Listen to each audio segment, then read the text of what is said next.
Hello students, I am Raghunanda, working as an assistant professor of physics. Today we are going to learn in this session about motion of the center of mass, which is the 10th session of the topic laws of motion. So before knowing about the motion of center of mass, let us know some of the terms. First of all, what is system of particles? As you all know, the system of particles is a large collection of the particles which may or may not interact with each other, or they are connected to each other. When they interact with each other, they apply force on each other. And when the rigid body moves along with, they also exhibit the translational motion. So this is the meaning of system of particles. Now what is center of mass? You are already aware of the topic center of mass. So center of mass is a point inside the object, or sometimes it is located outside the object. It is such that the entire mass of the particle is or object is effectively concentrated at this single point. So it is the point at which the entire mass of the particle or object is effectively concentrated, or it appears to be concentrated at a single point. That point is also known as balancing point, or sometimes it is also called as the center of gravity. So center of mass of a system of particles is a point at which the entire mass of the particle is effectively concentrated. So why this concept of center of mass is very important for us? Because it simplifies many of the complex problems of the physics. We can calculate the motions of the objects containing, or motions of the systems containing large number of particles very easily with the help of the concept of center of mass. Next, how to locate the center of mass of any object? There are two kinds of objects. In some of the objects, the mass is uniformly distributed, and in some other objects, the mass is not uniformly distributed. In some of the objects, where the mass is uniformly distributed throughout the system, at that time, the center or geometrical center of the object would be the center of mass. Whereas, in some of the object where the mass is not uniformly distributed, we need to locate the center of mass with the help of different methods. Now you can see in this figure, so this is the cylindrical object, this is the center of mass of that object. Next, center of mass of an object, it may be present inside or outside the object. Sometimes it is located inside the material of the object. Sometimes in some of the objects it is located outside the object also. So in this ring shaped object, the center of mass is located at the center, which is situated outside the material of the object. Now, how to identify the position of the center of mass for those systems in which mass distribution is not uniform. So for that, let us consider this example. So let us consider a system consisting of two particles of masses m1 and m2. So here the particle m1 has mass greater than the particle m2. Then the center of mass is obviously located near to this larger mass object. Here in this second case, both m1 and m2 are of same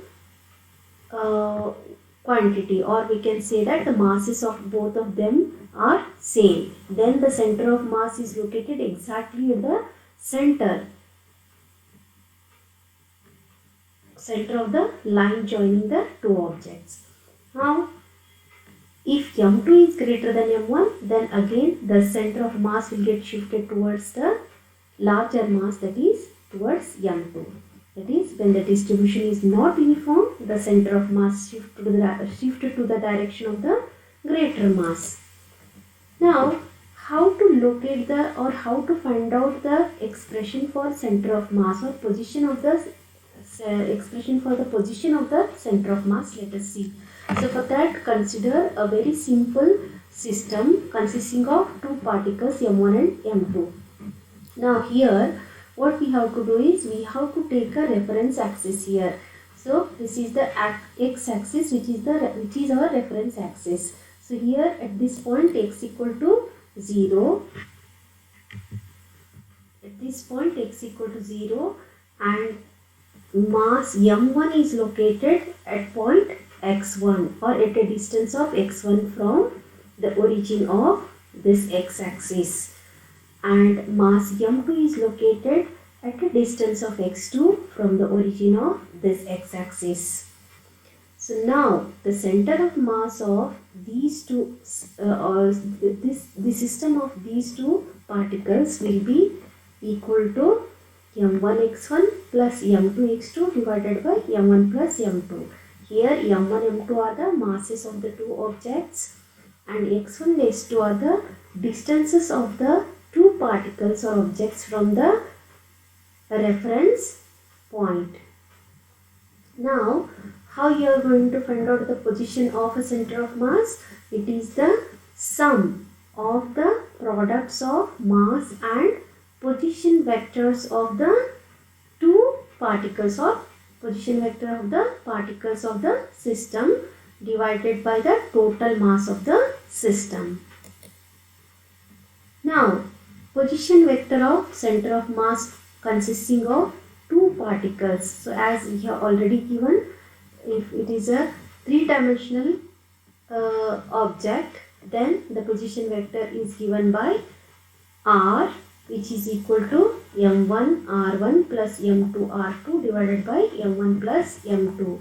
So here r1 and r2 are the position vectors of the two particles and m1 and m2 are the masses of the two objects of the system. If the system consists of number of particles, many number of particles, then this equation would be written as, it is the summation of the masses of individual particles, product of the masses of individual particles and the position vectors of the individual particles from the origin of the reference coordinate system divided by the total mass of the system. So if the system consists of n number of particles, then it would be the summation of the product of individual masses and the position vectors divided by the total mass. Now, if there is a continuous distribution of mass in the system, so if the masses are distinct, at that time this equation holds good. But if the masses are continuous, if it is a solid, so the masses are continuous, at that time the position vector is expressed in terms of RCM or center of mass, position vector of the center of mass is equal to 1 by m times the integral of r dm, where dm is the part of the mass. Now, when the system of particles starts moving, what happens? So we all know that individual particles of the system will also move. So now the equation becomes m into dr by dt by differentiating this equation. So what we are going to get? M into dr by dt is equal to m1 dr1 by dt plus m2 dr2 by dt, so on and so forth, mn drn divided by dp. But what is the value of this? The rate of change of position vector gives the velocity vector. where VCM is the velocity of the center of mass, which is equal to velocities of the individual particles. So m into v, which is nothing but the product of mass and velocity, is nothing but the momentum. So here mvcm represents the momentum of the center of mass, which is equal to sum of the individual momentum of individual particles.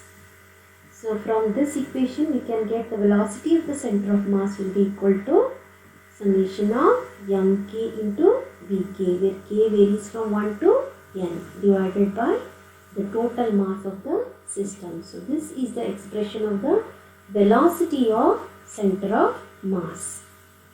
So when we all know that when external force applied is 0, when no external force is applied, at that time the total momentum of the system will remain conserved. The momentum of the system will remain constant. Hence the velocity of the center of mass will also remain constant. That is, when no external force is applied, the velocity of the center of mass will be constant. Now when the force is acted upon the system, what happens? So when the force is acted on the system, we all know that from the second law of motion, Newton's second law of motion, force is given by the rate of change of momentum. So which is written as d by dt of this total momentum of the system, which is nothing but the momentum of the center of mass. Therefore we can write the external force applied is equal to m into d by dt. M is constant, that is why we have taken it out of the differential sign. So m into d by dt into VCM. But dv by dt, that is the rate of change of velocity of the center of mass, is given by the acceleration of the center of mass. So when the force is applied, when an external net force is applied on the system, the center of mass will get accelerated, and the acceleration of the center of mass is equal to the acceleration of the system itself, which is given by ACM is equal to F external divided by the total mass of the system. So students, in this session we have learnt about the location or identifying the position of center of mass and motion of center of mass. In the motion of center of mass, we have obtained the expression for velocity of center of mass as well as the acceleration of center of mass. Thank you.